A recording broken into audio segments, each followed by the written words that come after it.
ఆదికాండము 43వ అధ్యాయము.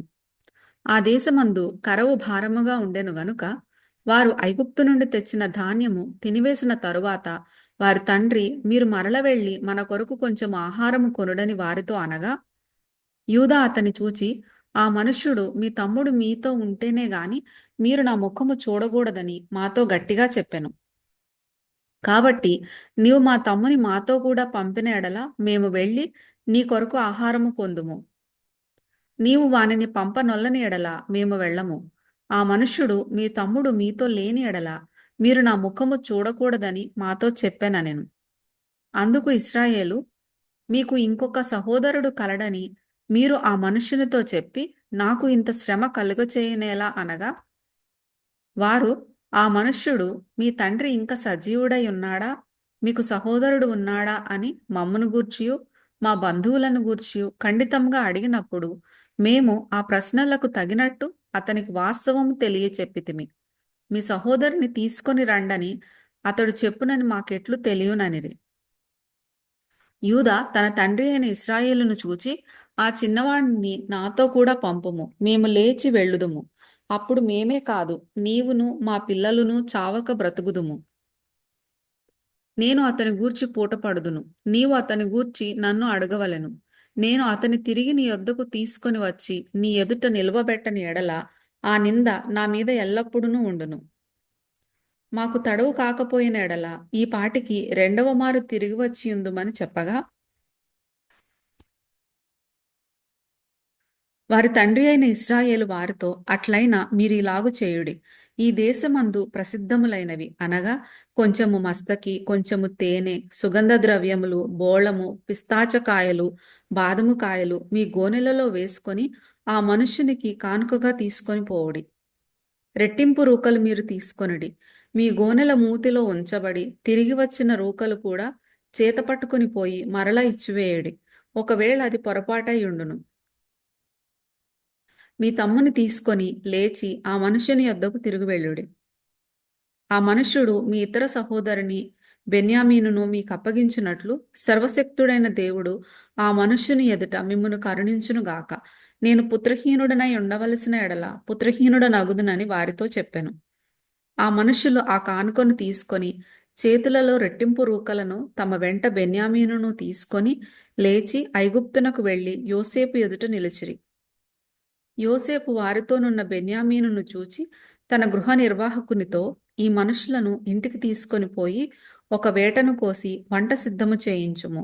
మధ్యాహ్నమందు ఈ మనుష్యులు నాతో భోజనము చేయుదురని చెప్పెను. యోసేపు చెప్పినట్లు అతడు చేసి ఆ మనుషులను యోసేపు ఇంటికి తీసుకొని పోయాను. ఆ మనుషులు యోసేపు ఇంటికి రప్పింపబడినందున వారు భయపడి, మొదట మన గోనెలలో తిరిగి పెట్టబడిన రూకల నిమిత్తము అతడు మన మీదికి అకస్మాత్తుగా వచ్చి మీదపడి మనలను దాసులుగా చెరపట్టి మన గాడిదలను తీసుకొనుటకు లోపలికి తెప్పించననుకొనిరి.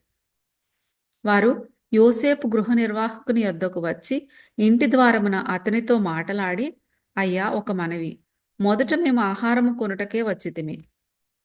అయితే మేము దిగున చోటికి వచ్చి మా గోనెలను విప్పినప్పుడు ఇదిగో మా రూకల తూనికకు సరిగా ఎవడి రూకలు వారి గోనె మూతలో ఉండెను.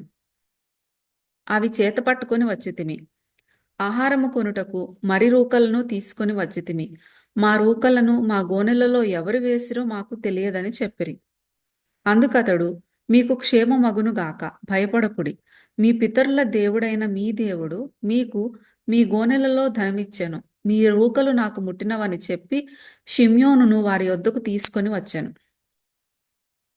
ఆ మనుష్యుడు వారిని యోసేపు ఇంటికి తీసుకొని వచ్చి వారికి నీళ్ళియగా వారు కాళ్ళు కడుక్కొనిరి. మరియు అతడు వారి గాడిదలకు మేత వేయించెను. అక్కడ తాము భోజనము చేయవలనని వినిరి గనుక మధ్యాహ్నమందు యోసేపు వచ్చు వేళకు తమ కానుకను సిద్ధము చేసిరి. యోసేపు ఇంటికి వచ్చినప్పుడు వారు తమ చేతులలో ఉన్న కానుకను ఇంటిలోనికి తెచ్చి అతనికిచ్చి అతనికి నేలను సాగిలపడిరి. అప్పుడు, మీరు చెప్పిన ముసలివాడైన మీ తండ్రి క్షేమముగా ఉన్నాడా? అతడు ఇంక బ్రతికి ఉన్నాడా అని వారి క్షేమ సమాచారం అడిగినందుకు వారు, నీ దాసుడైన మా తండ్రి ఇంక బ్రతికి ఉన్నాడు, క్షేమముగానున్నాడని చెప్పి వంగి సాగిలపడిరి. అప్పుడతడు కన్నులెత్తి తన తల్లి కుమారుడును, తన తమ్ముడైన బెన్యామీనును చూచి, మీరు నాతో చెప్పిన మీ తమ్ముడు ఇతడేనా అని అడిగి, నా కుమారుడా, దేవుడు నిన్ను కరుణించునుగాక అనెను. అప్పుడు తన తమ్ముని మీద యోసేపునకు ప్రేమ పొర్లుకొని వచ్చెను గనుక అతడు త్వరపడి ఏడ్చుటకు చోటు వెతకి లోపలి గదిలోనికి వెళ్ళి అక్కడ ఏడ్చెను. అప్పుడతడు ముఖము కడుగుకొని వెలుపలికి వచ్చి తన్ను తాను అణుచుకొని భోజనము వడ్డించుడని చెప్పెను. అతనికిని వారికిని అతనితో భోజనము చేయుచున్న ఐగుప్తీయులకును వేరువేరుగా వడ్డించిరి. ఐగుప్తీయులు హెబ్రీయులతో కలిసి భోజనము చేయరు, అది ఐగుప్తీయులకు హేయము. జ్యేష్ఠుడు మొదలుకొని కనిష్ఠుని వరకు వారు అతని ఎదుట తమ తమ ఈడు చొప్పున కూర్చుండిరి గనుక ఆ మనుషులు ఒకని వైపు ఒకడు చూచి ఆశ్చర్యపడిరి. మరియు అతడు తన ఎదుట నుండి వారికి వంతులెత్తి పంపెను. బెన్యామీను వంతు వారందరి వంతుల కంటే 5 అంతలు గొప్పది. వారు విందు ఆరగించి అతనితో కలిసి సంతుష్టిగా త్రాగిరి.